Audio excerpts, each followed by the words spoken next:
I've shared over 400 sustainable swaps, habits, and much more that we could all potentially implement into our daily, weekly, and monthly lives. But what habits do I still do after trying to live sustainably for over 7 years? And what new habits have I implemented after many years of learning, evolving, and engaging in other areas of sustainability? Well, in today's video, I'm going to share with you the daily, weekly, monthly, quarterly, and now yearly habits that I actually do. This video is intended to offer ideas, inspiration, and guidance for your own sustainable journeys, whilst also acknowledging that this is a process and not everything is accessible to everyone. So as always, take what is applicable to you and simply leave the rest. If you want to support the channel and you're new here, then hit that subscribe button, and if you liked the video, give it a like. It really means a lot. A quick thank you to Planet Wild for sponsoring a portion of today's video and for all the work they do on nature protection and restoration.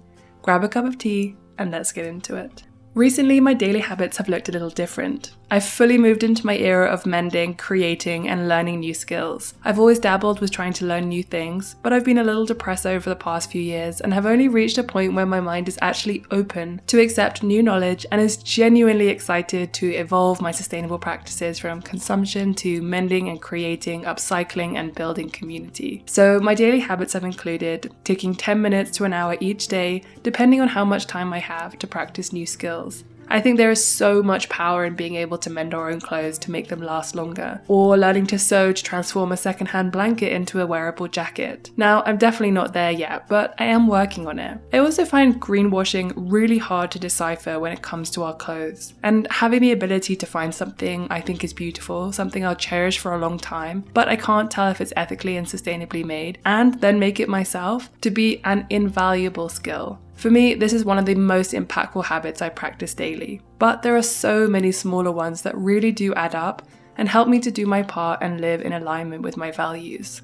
Reading 10 pages a day of a non-fiction book has become a part of my evening routine. I'll often listen to a story during the day when I'm setting up shots for filming or preparing food for a recipe to be shot. So it's nice to take a few moments in the evening to read up on ways to take care of myself and my brain and learn how to work more effectively so I can get everything done in a more focused period, or how to make essential tasks more fun. While on the surface this may not seem connected to zero waste living or sustainability, I find it to be fundamental, because if we're not taking care of ourselves, we cannot put our best foot forward when it comes to trying to live more sustainably. Other habits include watering my plants with the water I use for rinsing my sprouts. I use unpackaged soap bars or refillable bottles for hand soap and other beauty items like body lotion. I choose sustainable brands when I can, and make sure to actually use up the product I bought before considering repurchasing. Small daily habits have impacted my life in a really positive way, and I find with less focus on material things, I am more fulfilled,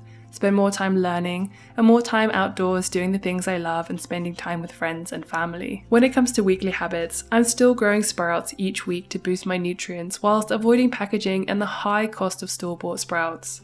We have a subscription to a coffee club here in Denver, where we can go to our favorite coffee roasters and fill up our reusable jar with their coffee of the week. This saves us a few dollars per refill, which really adds up, whilst also saving some packaging and supporting a local business that we love. Any food waste we cannot eat or sometimes forget to use up gets put in our compost each week, which is then eaten by our worms and used in the garden. I write up a meal plan, do a cupboard and fridge sweep to ensure we don't double buy ingredients, use up what we have and plan according to what's left in the cupboards. Food is expensive, and this is something we do not take for granted. So by planning each week, we can try new recipes whilst keeping our food waste to a minimum and using up what we already have. I also like to make things like tempeh each week. This saves me a huge amount of money, and it also helps me with learning new skills because I'm learning something in terms of making a new food, and also packaging. Plant-based proteins I find can be very difficult to find unpackaged or to be affordable at the same time. So for me, making something like tempeh is a great way to get in my protein, reduce my packaging, and save a huge amount of money. Of course, there are so many more weekly habits that I do that really do add up and help contribute to me trying to live a more sustainable lifestyle, whilst also trying to live budget friendly and frugal, saving for bigger goals, and just trying to do my part. A new monthly habit I've been implementing is an afternoon dedicated to educating myself on other ways to help and to have an individual impact besides the zero waste practices we can make at home. One area I've been looking into is nature restoration, rewilding, and nature protection. And I have to say, watching Planet Wild's YouTube videos truly gives me hope that there is still so much that we can do. Let me tell you a little more about Planet Wild in case their work speaks to you like it does me. Planet Wild is a global community of people that help support monthly missions to restore, conserve and protect nature. And they conduct on-site visits for each new monthly partner they select, which you can watch in their short documentaries. How does it work? Well, Planet Wild connects its community with nature protection projects around the world that need funding, and your membership and vote goes towards making it happen. The work Planet Wild does shows just how important collective action and support is. With a growing community of more than 3,000 people, they've been able to fund and support countless projects, fundamental to keeping our planet and its people safe.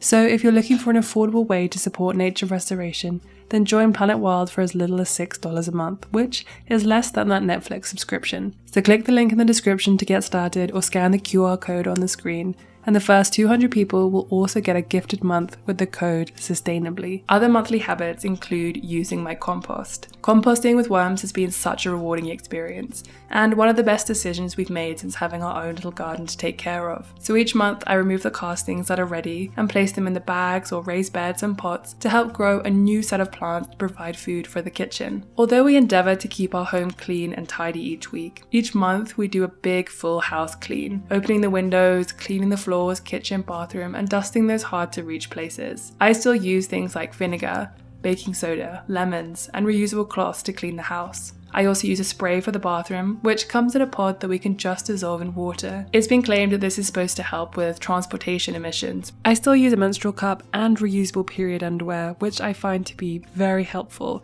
But of course, this is right for me, it might not be right for you, and there are plenty of other options out there. I also shop unpackaged when possible and try and support my local farmers market, but in this economy it is quite expensive, so I just do what I can, and that's all you can ask of yourself. Every few months I'll also do a no-buy month, where the rules are pretty simple. I just don't buy anything that isn't deemed essential. For me, bills, rent, food, and a gift if there is a birthday that comes up are essential, and everything else is merely a want. These months do several things for me.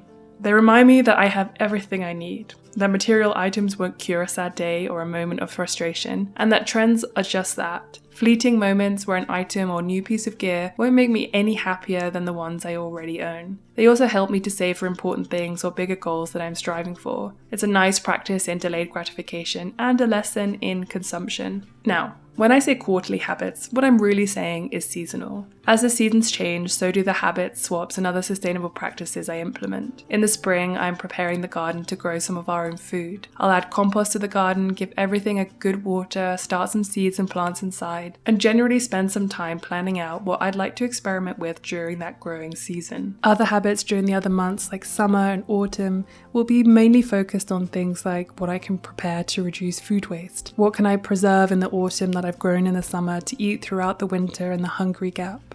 As we move indoors in the winter months, then I'll spend more time doing things like learning skills and mending.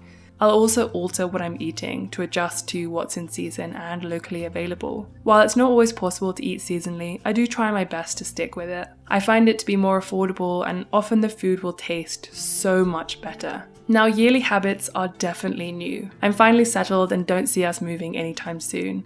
So I've been able to set up my calendar to look at the year ahead and see what I can do. One thing I do as the winter comes to an end is to fully break down, wash and clean my lettuce grow farm stand and get it ready for its next planting season. This is absolutely not necessary if you want to grow your own food. You can actually totally DIY your own if you have a little patience. In fact, this year I'm going to try growing my own starts in the pods instead of buying them to save a little bit of money and waste in terms of packaging and transport. I'm going to do a full video on this, so make sure to subscribe so that you don't miss that one if you're interested. So while these are the habits that I have been trying to implement that I still do monthly, daily, weekly, quarterly, or yearly, you absolutely don't have to do all of these. You can take what's applicable to you and honestly leave the rest. I would love to hear about what yours are in the comments below if you'd like to share. And if you like this kind of content, please feel free to subscribe and give it a like if you did like it. If Planet Wild spoke to you, check out the description for their membership, and the first 200 people will get a gifted month using the code sustainably. And you can cancel at any time. So, thank you so much for watching, I really appreciate it, and I really hope to see you in the next video.